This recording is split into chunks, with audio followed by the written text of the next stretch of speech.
Welcome to the Microsoft Cloud Show, episode 17. We're going to talk about the latest news, migration tools, and the latest news on InfoPath.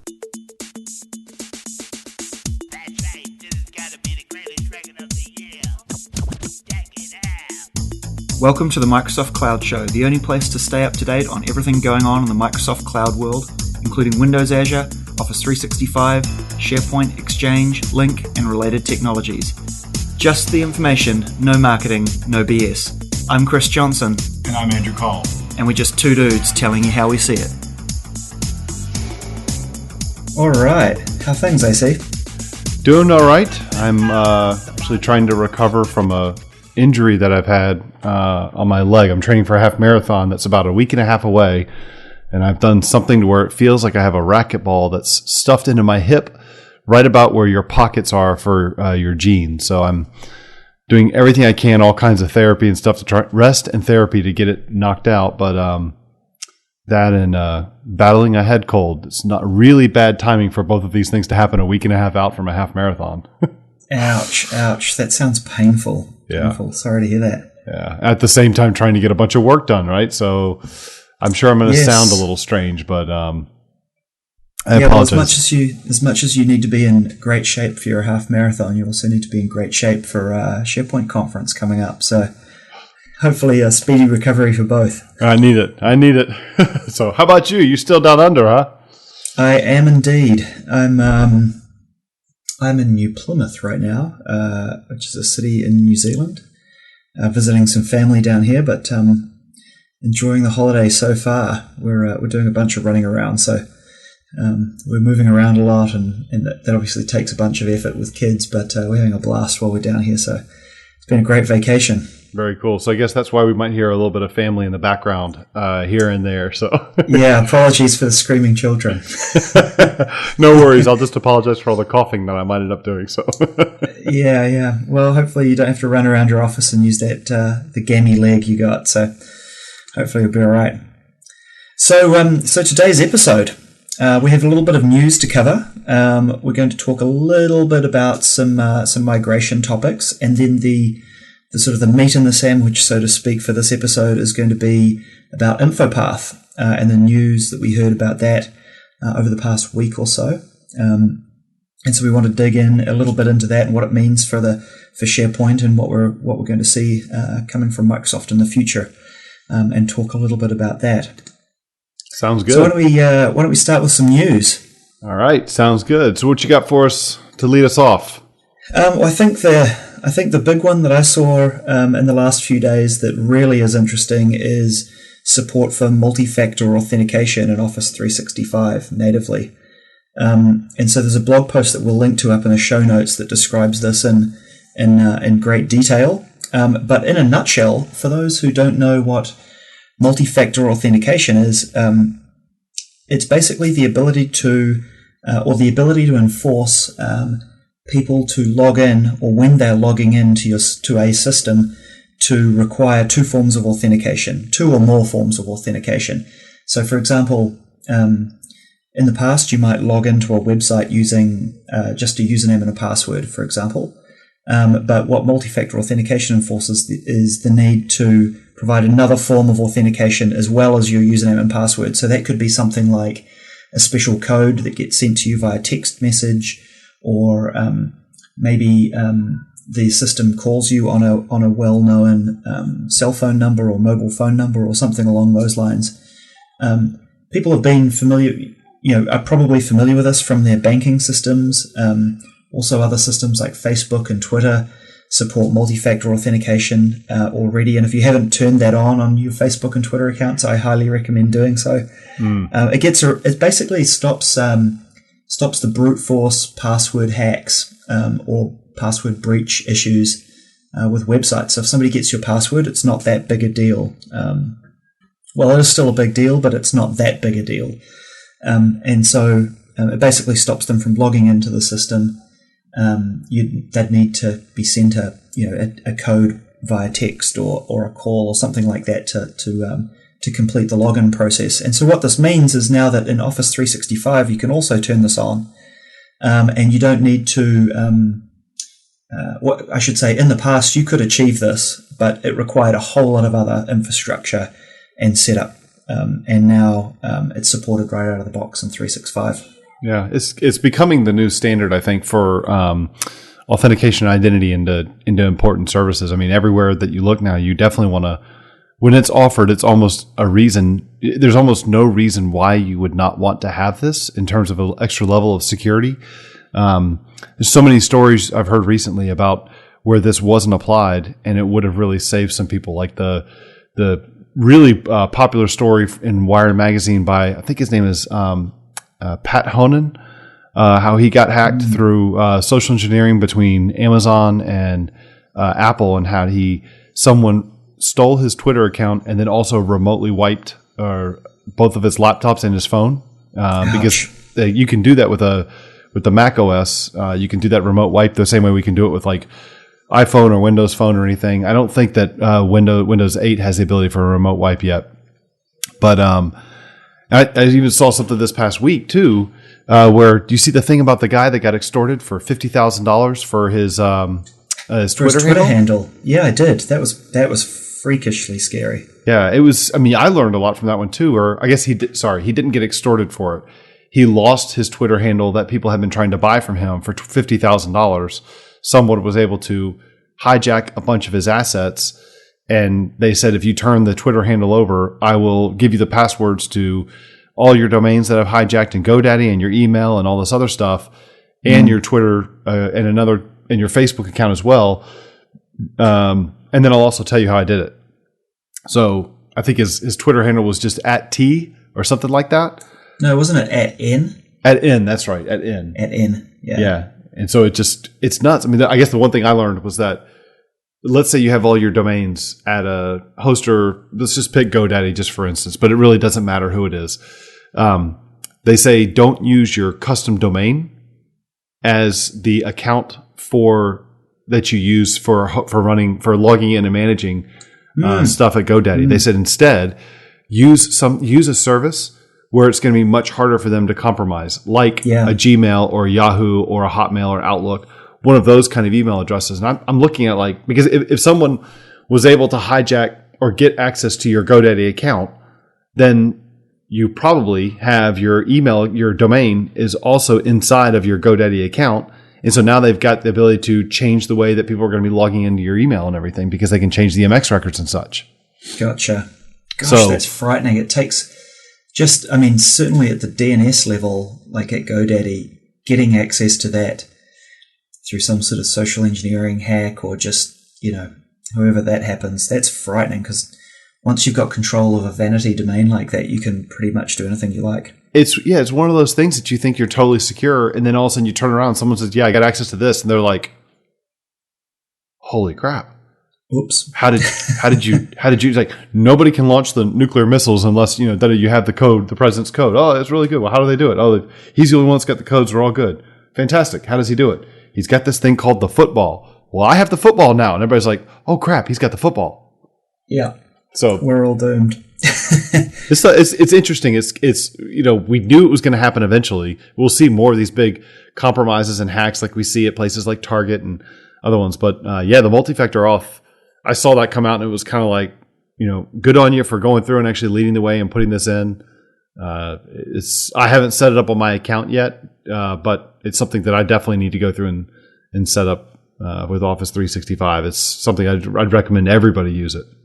Oh yeah, no, absolutely. It's I have it on for Twitter and Facebook, and although it's a little bit painful when you go to log in from a new computer and you've got to put the code in and all that sort of stuff, you just have to remind yourself that it's protecting you against these things. Yeah, all you got to do is just like, God, it's such a pain to do backups, and then that one time that you don't test your backups, or you wish you had your backup, you're like, you know what? Oh yeah, it's worth it. Once you've done it, once you've gone through that painful process once, you'll never complain about it again. Oh yeah. So MFA can be turned on in 365 for all users now. It used to be just for administrative people, but now it's for all users. And you can make it do things like call your phone, a phone that's obviously registered, a phone number that's registered to that user in their profile. They can send a text message. What else we got here? We've got call my office phone, so that's another number it can call. Notify me through app and show me one-time code in-app. So there's an app that you can go and get for Windows Phone, iPhone, and Android devices that sort of help assist with this process. The interesting thing is that this is all built on technology that Microsoft acquired a wee while back called Phone Factor, I believe, was the acquisition. And this is being used in all sorts of different places now, in places like Azure Active Directory and all that's all tied up into this. So hence now it's sort of starting to flow through into apps that take advantage of that, and Office 365 being one of those. It's pretty cool technology. The one sort of painful caveat to this right now is that the Office applications don't understand MFA, and so you need to go and generate these things called app passwords, which are kind of, I think Twitter has these as well for applications that don't understand the multi-factor auth. You go create a sort of a password per application, or an app password, and then you can use that as a password to log in, and it gets around MFA. Yeah, that was one frustrating thing I saw from it. I've seen this implemented in another way, and I really like what Facebook has done with this. I don't know if you've seen this, but if you have, so Facebook, you set up the multi-factor auth. You can set it up to text your phone and get a password on your phone. Other ones like, Dropbox, I think there's something called the Google Authenticator or Validator. That's an app that you can put on your phone and get it. I know Dropbox uses that one. I can't remember. There's somebody else I have that uses that. But what Facebook does is that they do the same thing. You go to log in. It said, we just sent you a code, plug the code in, you get your phone out, you put the code in. Everything's all beautiful. But what if you're on a app or a device that doesn't have that kind of capability and it just has the login ability? Well, for example, I use OS X. I use Mac OS, and there's on Mac OS, there's an app called iMessage, and what I can do inside iMessage is, aside from just doing normal texting with people that are also on iMessage, is I can set up connections to things like Gmail or whatever and chat through that app. But it also allows me to connect that app to Facebook. So when someone's sending me a message, I can write back to them straight from iMessage. It's pretty cool. It comes like a text. Well, it has no idea what multi-factor auth is. So the way that Facebook did it is they said, we're going to send you you log in with username and password. We're going to send you the code via text. Now, if you're going through the Jabber protocol, which is how I connect to Facebook messages through iMessage, it basically just, Facebook says, okay, the next time you have to put your password in, it has to be the code. So I log in the first time and it says, I don't understand who you are, but when it responds, it sends me the code. And then when I get the code in the text message that came from Facebook, it even says, use this inside of iMessage. Use this code as your password inside of iMessage, but only do it one time. After you do it that one time, you're good to come in with your normal password. Gotcha. That's kind of the same as an app password, though, right? So the way it works on app passwords is you generate that code, right? You say, I want a code to use for that app, and then you plug that into the password field. But you'd have to do that for every app, though, right? That's the thing that's different about this, is that I don't have to set anything up ahead of time. I still get the text like I normally would. It's just that the first time I try to log in, it fails. Second time I put the PIN number in, it succeeds, and then I'm in. Yeah. So the difference here is you have to go set up your app password first, as opposed to just trying to log in. It's just a different implementation. It's just as secure. I like the Facebook one just because there's nothing extra to remember. Yeah, so. Nice. I see. Yeah, I see that there's a subtle difference there, but it would definitely be handier doing it that way. Yep. Cool. Coolio. So some other news. Power BI for Office 365 is out. I don't know if have you used this at all, AC? I haven't. I've seen a lot of people talking about it, but I haven't played with it yet. It's pretty cool. So it's all about basically data visualization and being able to do interesting things with your data and find things in your data that you haven't found before. And so it's built out. I believe it's built by the SQL team at Microsoft that were responsible for things like Power View and Power Query and things like that in Excel previously. But it's a service that's for Office 365. It's going to be a paid-for service, as I understand it. And they're running some sort of promo at the moment where I think it's $20 a user or something like that. But basically, it lets you, query over data using natural language. I don't know if you've seen a demo of that, but it's pretty slick. You sort of say, you can say things like, how many widgets have I, got in this data set or in across these states, and just sort of type in your question and it'll figure out from your data how to query it and go and pull those results back. It's pretty impressive when you see it now, running. Is this happens to be the same? This is the same thing that happened at was it the Worldwide Partner Conference, the WPC last summer, and the guy that was demoing this, when he was all talking about BI and data visualizations, and at the very end he did something in the place just blew up. It was one of the most amusing. You have to watch. It's like 18-minute clip. Yeah. We got to find the link and put this in the show notes. But what was it like? It's the epic. The most epic demo I think I've seen in quite some time. It's like an 18. We'll put the link in the show notes. But okay, for those of you who are listening, you've got to watch the whole thing. It's about I believe it's like 18 minutes long.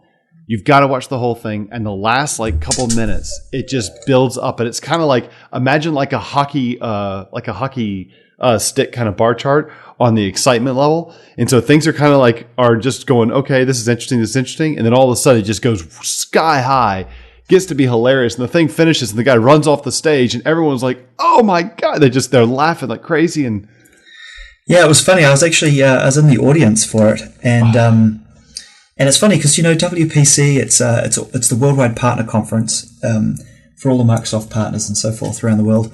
And you get all the Microsoft execs on stage and they're doing the big rah-rah. And then the guy comes out and he's talking about data and everybody's sitting there thinking, oh, God, this is going to be a car crash, right? Who wants to talk about data and querying data in a keynote? And the guy nailed it, and people were on their feet and clapping and yahooing, and it was a real hoot. So it was a great demo, actually. Yeah, I think Power BI did feature as part of that. It was a whole bunch of different demos, but I think that was part of it. They were showcasing some of the early work. But yeah, so I believe you can go and add it to your Office 365 subscription, if I'm not mistaken today. I could be wrong on that. If not, very shortly, and go play around with it. But it gives you the ability to do some pretty interesting, graphing and visualizations of data over maps and so forth in interesting new ways, and present that to users. And then also sort of the natural language querying of your data. So what else we got? We had an announcement not long ago I saw from the Azure team about more Oracle software being supported on Azure, including Java, Oracle Database and Oracle WebLogic server being available in the image gallery up in Windows Azure. So not exactly my cup of tea, but I'm sure somebody will be excited about this. Yeah, same here. It's interesting. It's definitely nice to have this as an option for customers that want to use Oracle software on Azure. It's kind of a funny thing. Looking back 10 years, we ever seen a partnership like this, but it's a good offering to have, because standing up Oracle and configuring the software is definitely one tricky thing. I know there's plenty of consultants that probably would not be too happy about this. Yeah, and if I'm not mistaken, maybe I'm wrong on this, and maybe we can have somebody from AWS give us a call and correct us if this is not the right comment here. But I don't think the Oracle stack is supported on AWS. That's a good question. I don't know. I think that's quite a selling point on Azure for any Oracle shop. I could be completely mistaken by that. So don't quote me on it. But maybe somebody from AWS will give us a call and chime in and correct me if I'm wrong. Yeah. Actually, anybody from AWS that wants to call and have a chat, I'd love to. We would love to have somebody, give us a call and chime in. Hell, we'll interview you on the show. So yeah, get in touch. Absolutely. And then finally, I saw a little tidbit that said 53% of Fortune 500 companies are using Windows Azure now. That's very cool. Which is, they're obviously seeing a bunch of really interesting and strong adoption, which is great to see. And Azure, I think we all know is the underdog. So they've got a lot of catch up to do, obviously, but it's great to see them making strides like this. Mm-hmm. Agree. It's good. It's definitely good to see. I mean, it was definitely a big. It's definitely becoming a much more viable platform for lots and lots of people. I'm a fan. I mean, I'm absolutely a fan of it. It's nice to see. It's nice to see many companies jumping on board. And you saw, what was it? Something like a billion customers are using stuff inside of Azure. That was a stat that they put up, I think, at TechEd or at Build last year. Wow. It was some number that when you looked at it, or how much, I don't know. I'm grasping at straws, but I don't know. You see a business that went from being non-existent a couple of years ago to now. We learned that it's a $70 billion a year business with the recent CEO change that they had. They say it's a $70 billion business coming from their Azure business. So that's crazy numbers. You add a billion here, a billion there, it starts to add up. So yeah. Okay, so that is the news. Migration. So I read an interesting article over the last couple of weeks about a migration story that I thought people might find interesting, about migrating from Google and Google, specifically Gmail and Google Apps through to Office 365. So we'll link to this up in the show notes. But I thought it was a really interesting read because it's also from a small technology company who wanted to do this for little to no cost, I guess, and they wanted to do it on their own without engaging with a partner to do it. And so I thought that there might be other small businesses or other sort of small 1 or 2 band technology consultants and so forth that might be on Google right now and considering Office 365, but are concerned about the migration cost or the effort required. And so there's a company in New Zealand called Marker Metro. They're a shop that basically build apps, what we used to call Metro apps, but now apps for things like Windows Phone and Windows 8. And they moved from Google to Office 365, and they've written up an interesting blog post about it, just about how they did it and what their process was and how straightforward it was in migrating all their mail and the tools that Office 365 provide to help do these things. So we'll link up to that in the show notes. But you've been through a bunch of migration stuff as well over the years. What are a couple of things you found? I found this article to be really interesting. It hit a lot of the points too that you see in most migrations.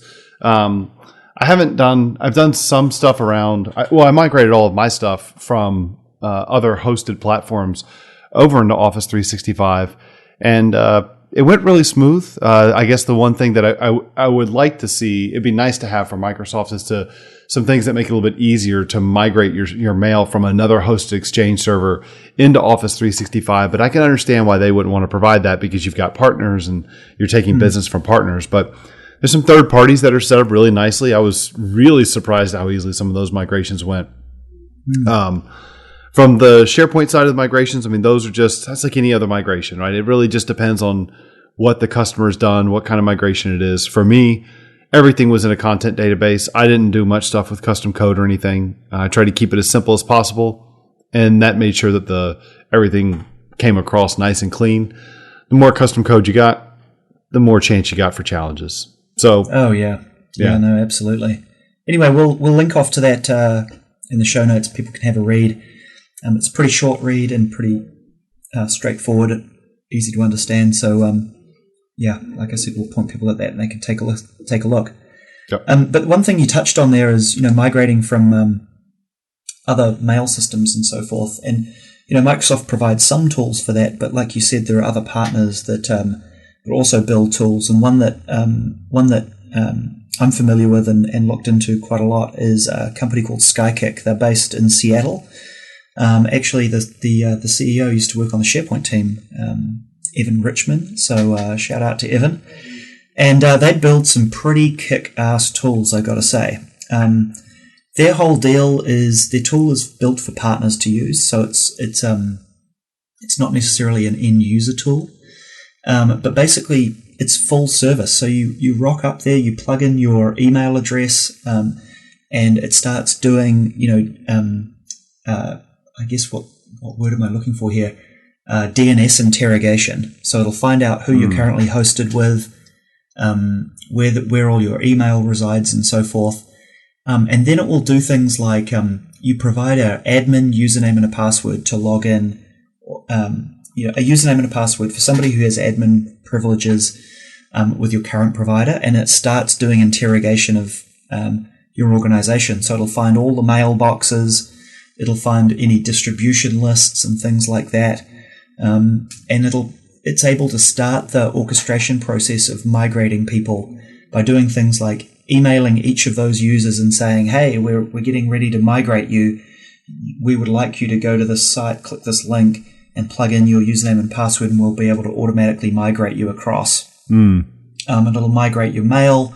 It does it from all these different providers like Hotmail and Gmail and Exchange as well, obviously, and things like that. And then to finish it off, one of the last steps in a migration is usually cutover of DNS. So, when you're ready to shift to your new provider, you change your DNS settings so that all new mail starts flowing to the new crowd. And they also automate changing your DNS records as well, which is fascinating. So they basically are able to, if you want them to, they can automate logging into your DNS provider and changing your DNS records to point to the new Office 365 stuff. So if you're not that comfortable with doing those sorts of things, then they can automate the process end to end. And they also have a nifty little tool that users can download and install on their desktops that you can prompt users to go and install. And it does things like an inventory of their machine. It checks patch levels, it checks Office versions, all that sort of stuff, and can help get those end machines up to snuff, ready to use Office 365, which I thought was pretty cool as well. So we'll link off to SkyKick in the show notes. They're an interesting partner doing interesting things in the Office 365 space. And if I'm not mistaken, I've actually got a deal on at the moment for partners wanting to get into migration, and some pretty interesting financial incentives and offers for using their tools to migrate people to 365. Very cool. Again, a good resource. Yeah, lots going on in the migration space. Very cool. I need to use them for my mother, actually. My mother has a commercial property management business, and like a lot of small businesses, they have an IT guy that sort of does stuff that they think is magic, and they really don't understand. And so I turned up at their office the other day and found that they'd been migrated to Google Mail. Uh-oh. And they use Outlook on the front end and so forth, but they've got Google on the back end. And I was thinking, this will not last. It's funny. You see so many people that have moved over to Google Apps, and then are 2 or 3 different municipalities where I heard that people started missing meetings left and right, and started losing things, and they finally were like, you know what, forget it. And they switched over to Office 365. So my parents had it all switched out from underneath them. They were on some ISP previously. It wasn't very good, so I'm sure Google's much better than what they had. But obviously, living in a Microsoft house, that ain't going to survive long. Right.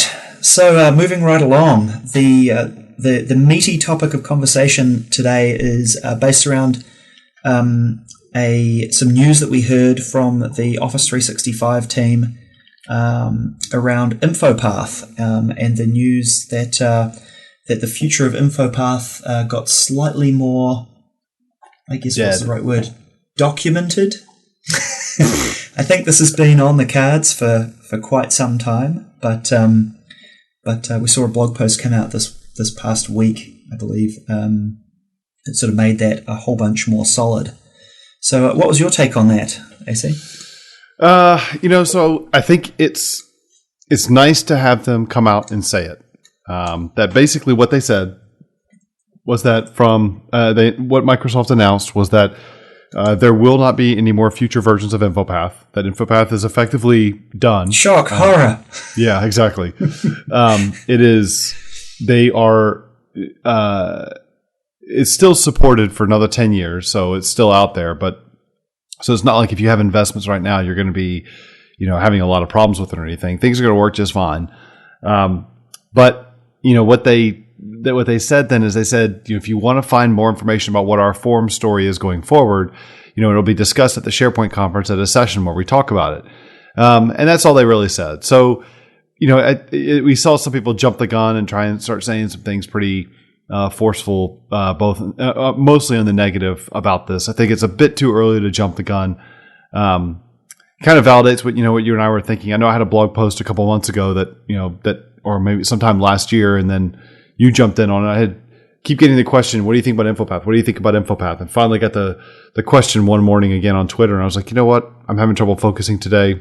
I'm just going to say what I think. So I put the blog post out, and now I've gotten 2 or 3 people from inside Microsoft that said, "Oh, you're apparently you're the InfoPath killer." I'm like, I didn't kill it. I thought that you guys did a good enough job on your own, but as far as I'm concerned, it's just it doesn't. There's no reason why you would put. I would not. I guess just to sum it up is that if you have existing investments with InfoPath, you don't have to rush and start ripping them out.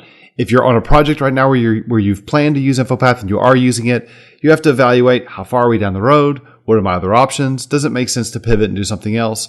If you have not started a project, I would exclude it from consideration and I would look to something else. What would I look to?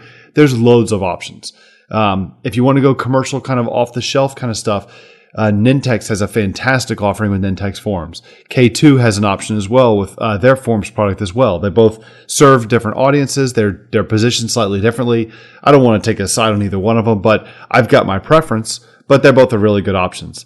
But then the other option is that the reason why InfoPath is dead, at least in my mind, is that the market has ruled that XML based forms are done. They're not going to work. It's not going to cut it for what we need. What the new model is, and is still kind of evolving, but if we're looking for some sort of a web-based form, which all forms really need to be web-based, they don't need to be client-based, so they need to be web-based. So how are you going to do that? Well, the whole bootstrap model is a pretty popular way of doing it. Really, it's as easy as going and finding a fairly inexpensive web developer to say, build the form, and I really need that form to submit to some web service. Ideally, it's a RESTful service, or it spits data out in some sort of a JSON format. So, and that, you can find any outsourced developer that can go through and do that for relatively cheap. Yeah.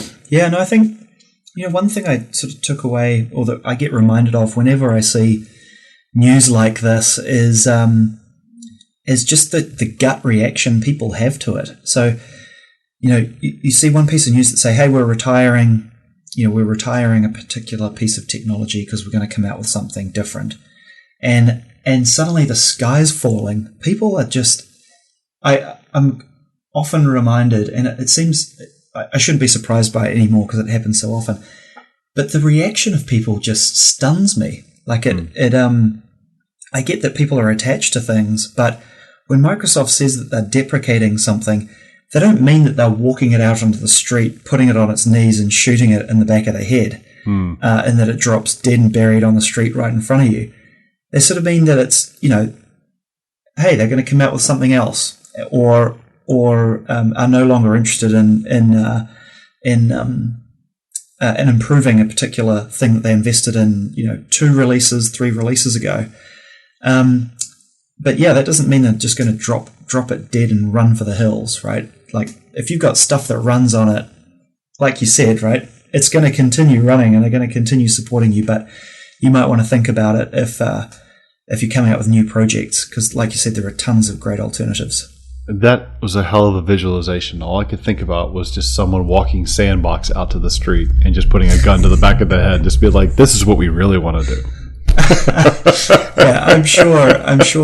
There's lots of things like that. People would love to put a bullet in, but yeah, I just the gut reaction of people, I just feel is quite over the top sometimes and kind of overreactionary. Like there's a natural sort of path for technology over time, and things need to get improved and retired and things like that. So I guess like Sandbox, same sort of thing, right? We saw, oh god, all hell and furies being rained down on the SharePoint world when that happened. But I was like, nah, yeah, big deal. We move forward. Yeah. And so yeah, I guess InfoPath for me was, it wasn't a surprise because we've been talking about this for some time about what's happening with it. It was very obvious that not a lot had changed to InfoPath in a number of years, and so it was only naturally a moment in time that this would come. But like the blog post said, it was they're obviously cooking something else up. So I look forward to hearing news about that. Yeah, likewise. I am too. We'll see what they have to say. I'm just hoping that what we see at the SharePoint conference is something that we can all something we can be excited about. We get some news. We know where they're going. I'm hoping that at SharePoint conference, it's not look. All we really did was just decide and come out and officially say that the forms story with InfoPath is dead, and now we're just trying. Here's some stopgap measures. I hope we really see something because I really hate it when other people do this, and I'm about to do it. But it's when you don't really have any information really to base this on. You just kind of make something up here. Back at the SharePoint conference last time, I'm going to go ahead and do it, and I'm probably going to hate myself for doing this. At the SharePoint conference in 2012, you had people walking up to people on the SharePoint team and asking about the form story, and they all were kind of really beating around the bush when they specifically were asking about InfoPath. They all just kept beating around the bush and they weren't really giving an answer. Nothing to see here. Nothing to see here. And they said, well, you need to really think about what you're using forms for and how you're doing it. Da da da. It's like, you don't have a story. Just come out and say it. InfoPath is dead and you don't know what you're doing yet. I'll take that. There's nothing on the stock exchange that says InfoPath that is going to sit there and tank a stock anywhere. So what I would like to do is I would like for them to just come out and say, what the deal is with it. Well, we kind of just strung along a little bit, and now they come out and say, oh, InfoPath is dead. I'm like, this is really news? I guess, my feedback was, it was to when we saw this announcement come out, I kind of looked at some people at Microsoft and they said, what do you think? And I was like, why now? Why do you say this now? Because all it's really going to stir up is talk like what you and I are doing right now for the next month and a half from when it came out, for the next month and a half before the SharePoint conference, before we really know anything. So why now? So hopefully we see a reason why, but it just remains to be seen. So we'll see. Yeah, no, I'm interested in seeing what is said at SPC. That is for sure. I sort of think of it as the same as the Sandbox, right? Like it was clear to me that Sandbox code was going to be deprecated and gone at some point in the future, and just because there are alternatives now, and or at least potential alternatives that seem to be the focus. And so, same sort of thing with InfoPath. Writing was on the wall, and so that shouldn't be news to anybody.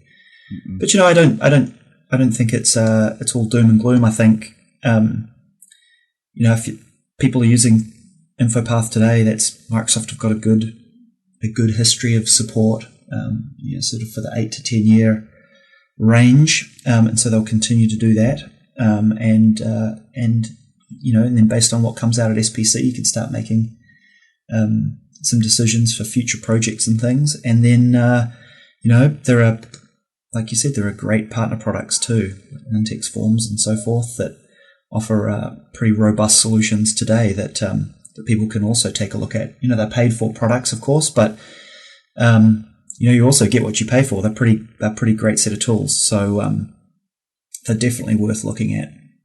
Absolutely. Cool Excellent, stuff. excellent. So I guess stay tuned for another show. We'll do some wrap up news of SPC hopefully, and we might have more news on this. Absolutely. And before we break too, while you were talking about one of the earlier topics when you were going through some of the news, I found the video. I can't remember the guy's name. I think it's AJ Me, but I found the video from WPC. It's only 11 minutes. It gets interesting when he switches talking about sales data and switching over to music and talking about artists. And that's at about the 6.5 to 6:50 minute mark. But the last, I was just blazing through the video really quick, and I saw it was right around like the last 4 or 5 minutes is when it just gets going on, and it's absolutely hilarious. So we'll make sure to put a link up for this. I could only find a link to the actual MP4 that's on the historical WPC site. I thought there was one on YouTube, but I'll make sure that we can that links in the notes so people can go ahead and grab that. You know, that is funny because that's pretty much the only demo I remember from that keynote. So it was definitely memorable. It was epic. His energy was awesome, but yeah, that was funny. Excellent. All right, so we'll throw a link up to the notes. But thanks again, AC. Thank you, and until next time. Indeed. If you have a question for us, go to microsoftcloudshow.com/questions, where you can submit it as text or record it as a WAV or MP3 and provide a link so we can play your question on the show. Our theme music is an excerpt from Evaporated Eric by Monk Turner, used under Creative Commons. You can subscribe to us in iTunes by searching for Microsoft Cloud Show or via RSS at microsoftcloudshow.com, where you'll also find a full transcript and show notes of each episode.